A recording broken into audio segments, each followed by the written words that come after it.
City podcast. Radio city पर कहानी पौराणिक भारत की। क्या आप जानते हैं कि भीष्म जी ने दुर्योधन को संधि के लिए समझाया था? अखिल के साथ हैं आप रेडियो सिटी पर और ये है कहानी पौराणिक भारत की, एक ऐसा पॉडकास्ट जहां मैं आपके लिए महाभारत से एक बढ़िया सी कहानी लेकर आया हूं।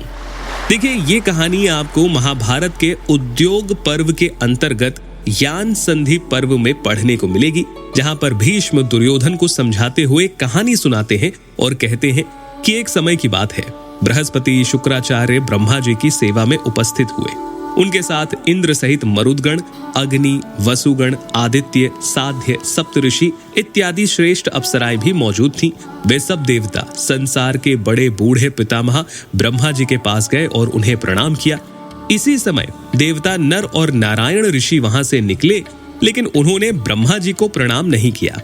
ये देखकर बृहस्पति जी ने उनसे पूछा, पितामह, ये दोनों कौन हैं जिन्होंने आपका अभिनंदन नहीं किया? हमें इनका परिचय दीजिए। तब ब्रह्मा जी कहते हैं कि बृहस्पति, ये दोनों महान शक्तिशाली तपस्वी पृथ्वी और आकाश को प्रकाशित करते हुए हम लोगों का अतिक्रमण करके आगे बढ़ गए हैं। नर और नारायण है ये अपने तेज से प्रज्वलित और कांति से प्रकाशित हो रहे हैं। इनका धैर्य और पराक्रम महान है। इन्होंने अपने सत्कर्मों से निश्चय ही संपूर्ण लोकों का आनंद बढ़ाया है। ये दोनों अत्यंत बुद्धिमान और शत्रुओं को संताप देने वाले हैं। देवता और गंधर्व सभी इन्हीं की पूजा करते हैं। ब्रह्मा जी की बात सुनकर इंद्र, बृहस्पति आदि सब देवता उनके स्थान पर गए जहां वो दोनों ऋषिगण तपस्या कर रहे थे। तब उन्होंने नर और नारायण से वरदान मांगा। देवताओं की प्रार्थना सुनकर उन दोनों ऋषियों ने इंद्र से कहा, तुम्हारी जो इच्छा हो उसके अनुसार वर मांगो। तब इंद्र ने कहा, भगवान, आप हमारी सहायता कीजिए। नर और नारायण ऋषियों ने इंद्र से कहा, देवराज, तुम जो कुछ चाहते हो हम वो करेंगे। और इसके बाद दोनों को साथ लेकर इंद्र ने समस्त दैत्यों और दानवों पर एक समय शत्रुओं को संताप देने वाले नर स्वरूप अर्जुन ने युद्ध में इंद्र से शत्रुता रखने वाले सैकड़ों और हजारों पौलोम और कालखंज नामक दानवों का संहार किया।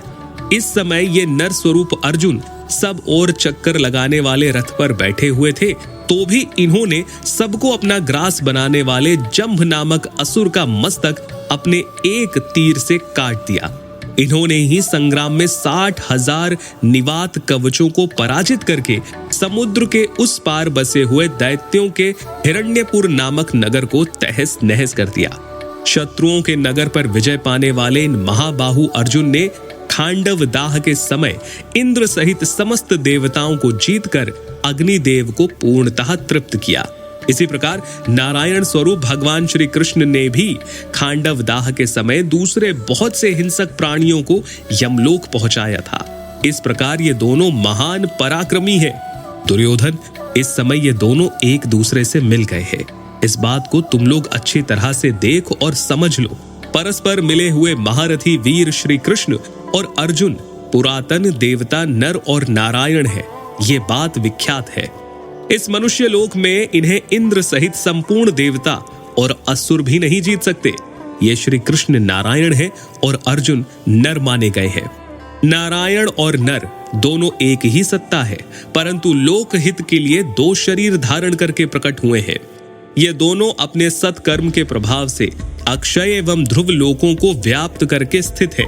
लोक हित के लिए जब जब जहां जहां युद्ध का अवसर आता है, तब तब वहां वहां ये बार बार अवतार ग्रहण करते हैं। वत्स दुर्योधन, जब तुम देखोगे कि दोनों सनातन महात्मा श्री कृष्ण और अर्जुन एक ही रथ पर बैठे हैं, श्री कृष्ण के हाथ में शंख चक्र और गदा है और भयंकर धनुष धारण करने वाले अर्जुन निरंतर नाना प्रकार के अस्त्र लेते और छोड़ते जा रहे हैं, तब तुम्हें मेरी बात याद आएगी।